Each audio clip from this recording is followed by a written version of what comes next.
ఎందరో త్యాగమూర్తుల త్యాగఫలం ఆంధ్ర రాష్ట్రం. నేడు ఆంధ్రప్రదేశ్లో ప్రజలు సుఖ సంతోషాలుగా ఉన్నారా? ప్రస్తుతం ప్రజల మధ్య ఉన్న కులాల కుంపట్లు ఎవరి కోసం? చంద్రయాన్ రాకెట్ యుగంలో కూడా వర్ణ విభేదాలు దేనికి సంకేతాలు?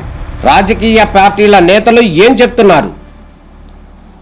నేటి కాలంలో ప్రపంచాన్ని శాసించే మన యువత మేధాశక్తి ఏం కోరుకుంటుంది? తెలుసుకోవాలంటే ఆంధ్ర యువగలం. ప్రజల మాటే మా నోట. पाकिस्तान के ड्रोन, उसके यूएवी, पाकिस्तान के एयरक्राफ्ट और उसकी मिसाइलें हमारे सशक्त एयर डिफेंस के सामने सबके सब ढेर हो गए। मैं देश के सभी एयरबेस से जुड़ी लीडरशिप की, भारतीय वायुसेना के हर एयर वॉरियर की हृदय से सराहना करता हूं।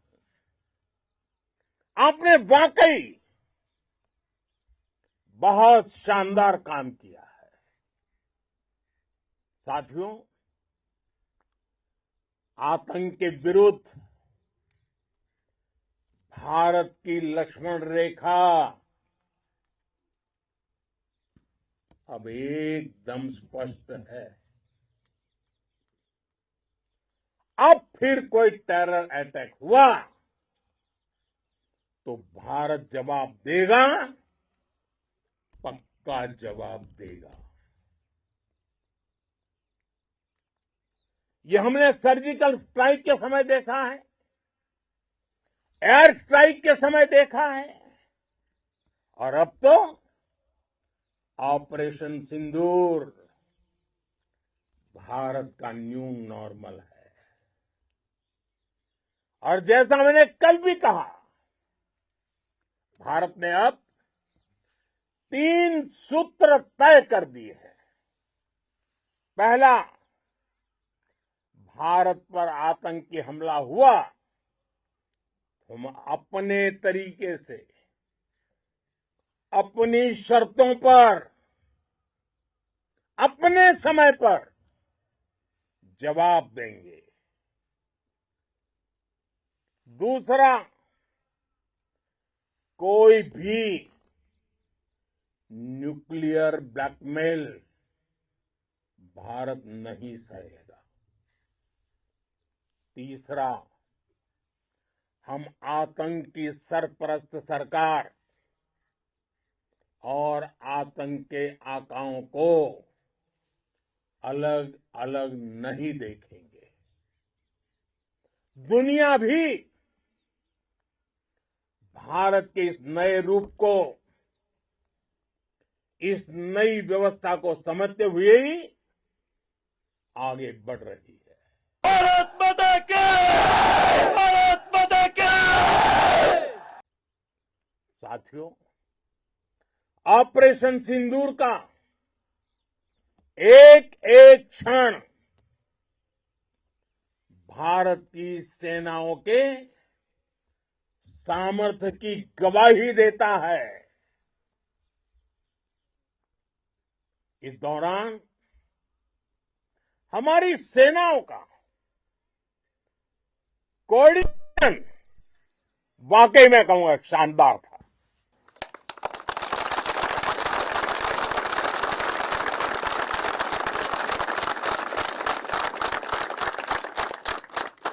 आर्मी हो, नेवी हो या एयरफोर्स, सबका तालमेल बहुत जबरदस्त था।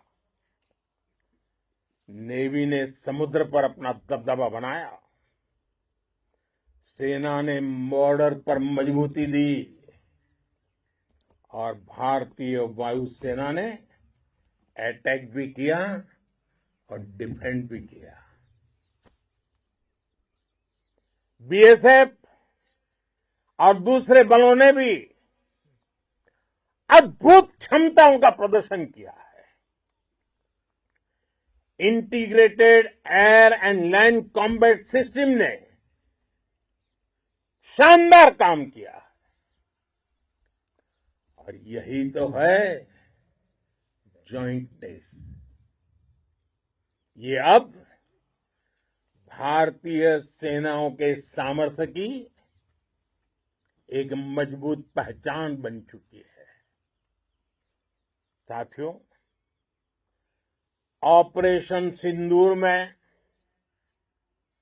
मैन पावर के साथ ही मशीन का कोऑर्डिनेशन भी अद्भुत रहा है।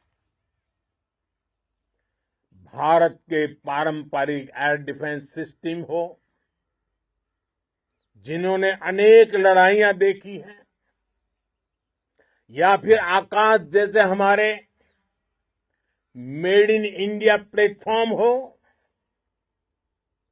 इनको S-400 जैसे आधुनिक और सशक्त डिफेंस सिस्टम ने अभूतपूर्व मजबूती दी है। एक मजबूत सुरक्षा कवच भारत की पहचान बन चुकी है। पाकिस्तान की लाख कोशिश के बाद भी हमारे एयरबेस हो या फिर हमारे दूसरे डिफेंस इंफ्रास्ट्रक्चर, इन पर आंच तक नहीं आई। और इसका श्रेय आप सभी को जाता है।